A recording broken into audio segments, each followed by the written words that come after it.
Hey guys, it is me, your favorite comic book artist's favorite comic book artist. I am Jax, and I'm here today with like a week's worth of hauls and um, some cool news, a couple of pieces of cool news. So the very first piece of cool news is earlier this week I found out that I will be indeed a guest at Phoenix Fan Fusion. Um, the guest coordinator, the talent coordinator, reached out. I believe it was Wednesday, and I had put in, I don't know, January, something like that, just to get a heads up. And I figured, I hadn't heard anything, and I was good with that, right? They'd given me a comp table 3 years in a row. Really nice accommodations while I'm there, promotion in the program, on the website, social media, stuff like that. Kind of can't ask for more than that for a creator at my level, right? Um, so it's really cool that they reached back out and said that they wanted me to be there as a guest. So I accepted, um, like a few minutes after arranging dog sitting for my dogs. There's going to be a couple of events that I participate in. Obviously, Phoenix Fan Fusion. I'll be at Tucson Comic Con. I did put an application in for Gathering of the Ghouls in September, which, if I get accepted, I should know pretty soon because I think they said the cutoff to apply was the 31st. So then I guess they do their selection process. And if I get selected, it'll be my very first horror con, which would be really, really cool because I want to be able to promote my new work as well as Horror Fest. I am thinking of getting involved in Horror Fest, which is also up in the Phoenix area. That's not until October. So, like, the end of August through October will be really, really busy for me if that is the case. Actually, June all the way through October will be busy for me getting like the book prepped and getting the variant covers because I want to do some exclusives for each of the shows. I am working to try to get Welcome to Pleasant Falls Chapter 1 done in time to be able to send to a printer for Phoenix Fan Fusion and do a very small print run, maybe like 20, 25 books, and do like 10 Phoenix exclusives and then do Tucson exclusives. And if I get into Gathering of the Ghouls exclusives and Horror Fest exclusives. I think that would be really nice. It would give people not just a story, but like an extra piece of like exclusivity. The other really cool thing is for a couple of weeks, I've been wanting to do something special with my sketch cards. And so last week, so not this past Friday, but the Friday before, I received in the mail these do-it-yourself slabs. I had been talking to Richard, and Richard collects like original art, sketch cards, things like that, and he's been making like his own slabs for some of those cards. And what I talked to him about it and talked about like what he typically pays for in pricing, and he told me. So I dug around, and of course, first round I tried to go with the least expensive option, and they were not great quality. You had to glue them together, which is, I guess, preferred because then you can't like crack them back open. Although I was able to break these open to get the cards back out because the well for the cards was way too deep. So 35 point sketch cards like slide around a little bit. The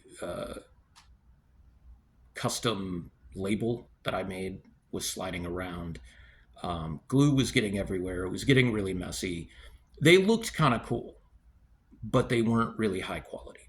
So I went back in and found another shop, and these are quite a bit more expensive, about $1.50 more per unit, even when you buy in bulk, because they only discount after you buy like one, which is kind of weird to me, but whatever. Um, so the quality of these is a lot better. So I bought five. And after I did these, I bought 10 more that should be here by this next week. So I decided to do two different labels. So I'm going to do the kaiju label with for all the kaiju sketch cards. So any kaiju, um, you're going to get that. And then on the back, that's where I sign the cards now. And then Richard was like, well, why don't you put like a one of one on the back as well? Because I played with the label a little bit in design and felt that this was the best layout for it. So that's a digital sig right there, but I thought it was kind of a nice touch. And then for anything that is not kaiju related, then I've got the standard anti-Heroverse logo, but it's still the same layout. Like this crystal clear, like acrylic, is just so nice. It presents extremely well, and it looks like a little graded card. And now I just have to figure out, like, there's a seam along here, and yeah, I could put some glue on it, or I can do like a little. It's not deep enough it's not far enough in to be able to do like a little circle tamper proof guy, but I guess I could do one that like wraps around this way because I do have some foil stickers left, and maybe I'll play with that a little bit on one of these as a test. So I went to my LCS, Space Monkey. I also go to Collector's Territory. But with them, I typically get like back issues when they get new collections, stuff like that. I look at it. Same thing with Space Monkey. So I picked up some stuff from a sale from 2 weeks ago, I believe. And Tony had gotten in. It's funny because Space Monkey and Collector's Territory, the owners are both Tonys. I picked up two Golden Age books because Tony had picked up like a small Golden Age collection. And so they're both low grade, but they're both really cool books. So I got Mr. District Attorney issue 29, featuring the crimes of Mr. Jumbo. Now this has the cover, there was a tear on the cover, and so somebody taped the piece back into place. But given that this book is a Golden Age book, I'll have to look up what year this is actually from, but this is probably like, 65, 70 years old. You've got a little person popping out of a bank vault or a safe, and his name is Mr. Jumbo. And stuff like this you can't do anymore. But it's also kind of, a sign of those times and things like that. But it's also like when you look at the artwork on this, like you've got that really strong line style, and this is, like I said, 65, 70 years old. Look at the colors on this.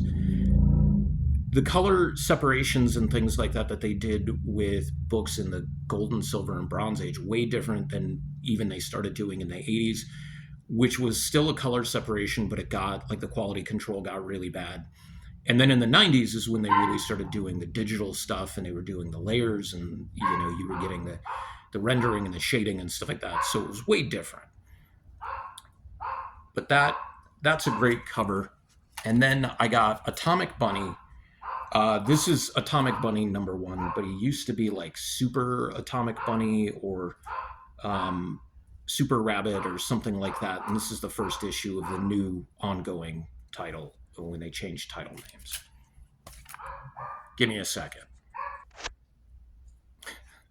So, again, if you didn't hear that because of the little baby tiny teenager who was outside barking and then wasn't paying attention when I went out there, a couple of nice Golden Age books.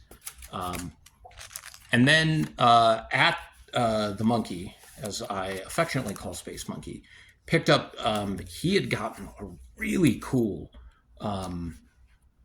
huge collection of like silver, bronze, and some Golden Age. Like, you had to dig through to find like a lot of the Golden Age, but he was really nice about, like, he had processed it into stacks with the publishers, and he's very slowly going through grading and pricing everything. But and I don't know if he lets all of his customers do this, but he let myself, he let Richard, he's probably let like Toby and yeah, he let Toby and some other people like just go in and look at the stacks and like pull out books that they wanted. The last one I'm gonna put this way because it's probably the coolest. This was one of the first ones that I found, and overall, really, really good prices on these books, and some of them are in really sharp shape considering how old they are. So I got the Flintstones at the New York World's Fair. Again, like Silver Age, from like I think it's like 65. There was two more printings of this as well. And you can tell the later printings because they'll have a yellow banner across the top. But this is a first printing, so it's actually really cool to have that. Um, then, as I've been on a kaiju trip, technically dinosaurs, but like dinosaurs got to be pretty gigantic. And this is a cool book from Dell, uh, The Valley of Guanji, with like a nice painted cover of the dinosaur. I'm guessing this is Guanji, terrorizing villagers and just trashing the places with that. Just a really, really great cover overall. Nice Dell. Um, it's a 15 center, but I think it's still a Silver Age book.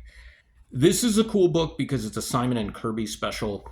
Um, this is also a cool horror book, and I believe an anthology, but also the basis for the Full Moon movie Head of the Family. It's Black Magic #1 with come in, there's nobody here to hurt you, no body, only your Uncle Hugo, the head of the family. And if you've seen that movie, it's pretty weird. It's a head like in a chair and kind of goofy. This was by far the coolest book that I pulled at Space Monkey. I went on Wednesday and pulled like 4 books. One is still there that I still need to pay for. But when I went back on Thursday after work, kept digging through some of the other piles that I hadn't looked in and found this Magilla Gorilla #1, first Magilla Gorilla. Again, it's not in perfect shape, but I mean, for this being a mostly white cover, it's really, really clean. I'll probably do a press on this because you've got some like folding right here, but it doesn't look like it breaks color. It might break a teeny bit at some spots, but it's mostly like somebody put something on it or it just kind of got bent and didn't have a ton of damage to it. Really, really cool companion piece to the first Secret Squirrel that I got last year. So that's fun for me. I also went to TCAT this weekend. Picked up a couple of cool books. Nothing earth shattering, but I wasn't really going there to find anything colossal. Just to look around, see some friends, pick up some books. I picked up a handful of Godzilla books, but I'm only going to show 2 of them based on the covers. Godzilla Kingdom of Monsters #4, great Mothra cover. I'm now trying to find Godzilla Gangsters and Goliaths, I believe, #1, which is the first Mothra in American comics. So not a super huge price book, but I'll wait and find it in the wild instead of looking online. And then to go along with that Gigan sketch card that I did, Godzilla #10, and you got Godzilla fighting Gigan. Just another really, really cool painted cover. Love these covers. Like, I may never get like the full sets and the full runs and stuff like that, but just to have them for the cover art, those were dollar books. So you can't go wrong with dollar books, with great covers, right? Found a guy who specialized in like Bronze Age, Silver and Bronze Age DC books, and learned quite a bit about the Elvira House of Mystery books, and that they went from just being House of Mystery, which was just straight horror, to being Elvira's House of Mystery. And I did have a number one at one point, which is Elvira's first appearance in comic books. Beautiful Brian Bolland cover at the time. Um, so this, I'm guessing the artist on this cover is Beecham, just based on the art on the cover and the name on the television set. Just thought this was a great cover. We talked about Elvira and Cassandra Peterson and how she is one of these like iconic characters who's been around for decades and is just like an amazing human being. Like, does a lot of really cool stuff. And one of the coolest things about her is that not only is she like super intelligent businesswoman, does all these things right, doesn't take herself too seriously so that she can have a lot of fun with the character, with fans and stuff like that. Sometimes you get these creators or actors or whatever who start to buy into their own um, hype, right? And that I wouldn't say it ruins it, but it does make it kind of weird at times because it makes it hard to relate to them or like them. The whole like don't meet your heroes, but Elvira Cassandra Peterson's one of those people like um, along with like George Perez. Like I've never heard somebody be like, yeah, I met her at a con and she was like really terrible. Like she always seems to be having a good time and stuff like that. That was issue number 6. This is issue number 7. Just another really cool cover. You got Adam Strange in the background. You got Elvira as like a futuristic robot. Bill Sienkiewicz cover. Just really cool stuff again. And each of these books has like 3 or 4 stories in it as well. And then I'm not sure who did this cover. I know there was a Dennis Cowan cover in there somewhere, and I thought that this was the Dennis Cowan cover, and it's not, unfortunately. But it's still a really cool cover. Issue number 8, just another really great cover to go along with it. I'm guessing this probably came out, I was going to say July, right, with the cover, but it came out in October of '86. So yeah, but a great cover.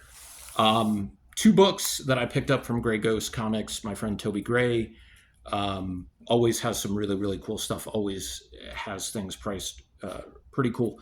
He pretty fairly, right?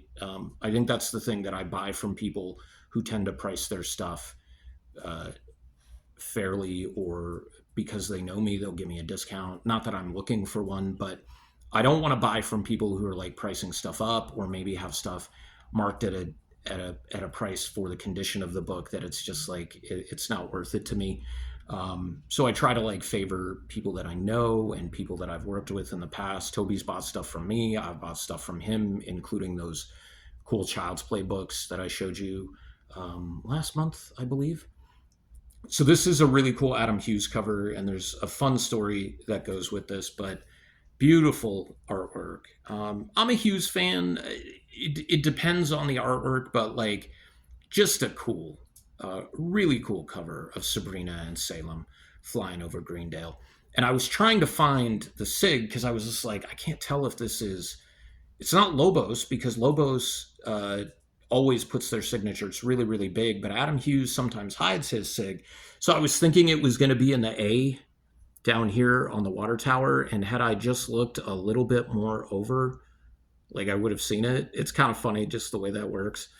Because Toby looked through it and he found it, and then he showed me on the inside, like it says Adam Hughes and everything. And then another of my becoming favorite cover artists doesn't do interiors. This is a DNA cover done after Ron Friends for What If number 105, first appearance of, it's an homage to What If 105, first appearance of Mayday Parker and Spider-Girl. So it's Edge of Spider-Verse number 1, David Nakayama cover. So DNA cover. I had this on my watch list on eBay. and then just found it, and Toby had it and had it at a price that was less than was on eBay, and also don't have to pay tax or shipping. So I mean, that's double bonuses, right? Carl Bourne, who is a local creator, was at the show. You might know him as Rat Race Comics if you follow social media on Instagram. He's there on Instagram. This was the second project that he worked on, but he kind of told me like, this book is like what I'm doing here. This is what this genre is. And this one, he was like, this is kind of an ode to Ray Harryhausen. And I'm a Harryhausen fan. Like, I respect everything that guy did. Like, his work changed animation forever, especially it not being 2D animation. Not called stop motion because it had armature inside, like there was a skeleton inside. So there's a slight subtle difference to it. One has the internal skeleton. Stop motion technically doesn't, but it's still the same thing. You move it a little bit, take the picture, move it a little bit, take the picture, kind of thing. So Travelers of Forgotten Myths. Also another cool one, right? Because it's got the big dinosaur on it. Looking forward to checking this out. It's a nice, like, trade paperback size.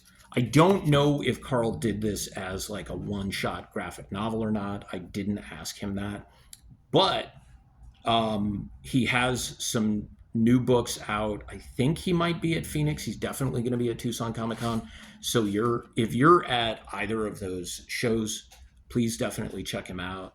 He's like, he does a lot of like really super detailed graphite work, stuff that I wouldn't even attempt because of like the involvement in it. So there's like a lot of respect that I have for that dedication and that level of work.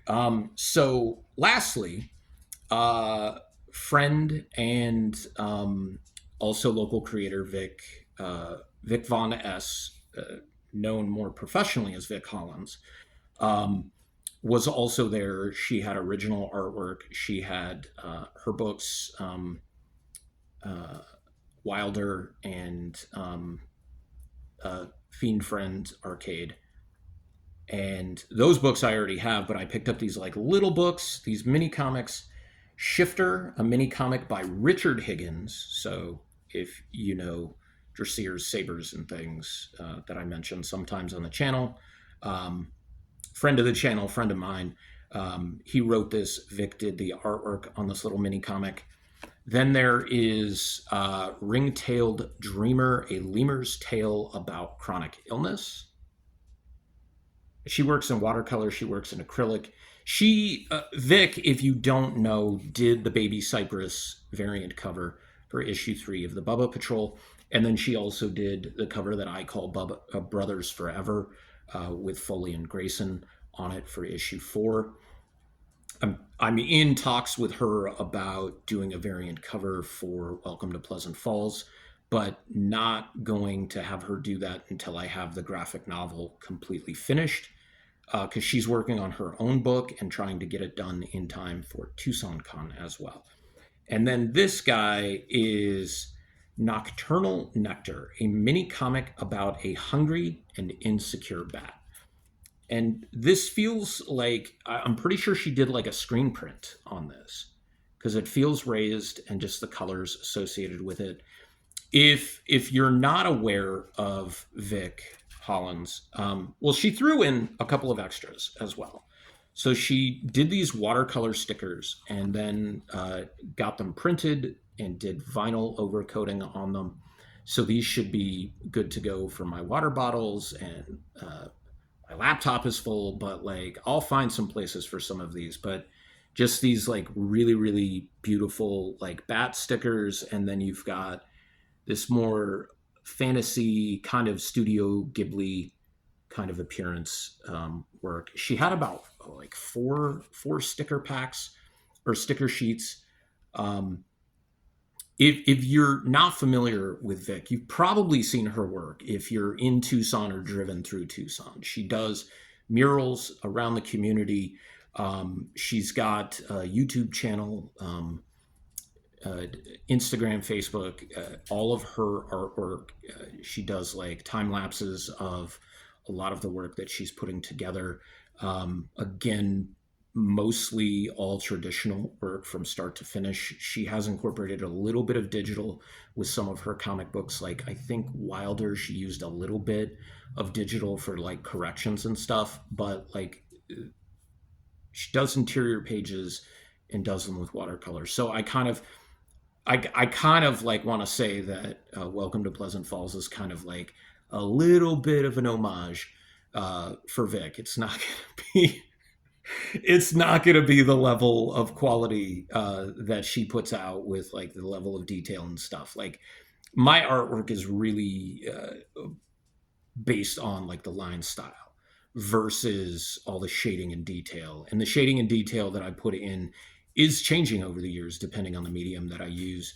With learning new stuff with markers, doing things digitally, but usually doing it on like a 2D rendered perspective and like more of a simplified 2D perspective for the work that I do. But Welcome to Pleasant Falls is the finished graphic novel is going to be full color in the sense that I'm actually going to do watercolor and add splashes of color to each page. So not full color, not full color like this, right? So not full color like this. It's not going to be black and white. It's not just going to be line art and cross hatching. It's going to have some watercolor shading. There's going to be some pages that probably just get full color treatment for just this blast effect, but each page is going to have some watercolor on it and maybe like a little bit of color thrown in. But the fact that I'm not a painter, and probably you'll see a little bit of progress along the 100 something pages of it, is going to show, my abilities getting slightly better.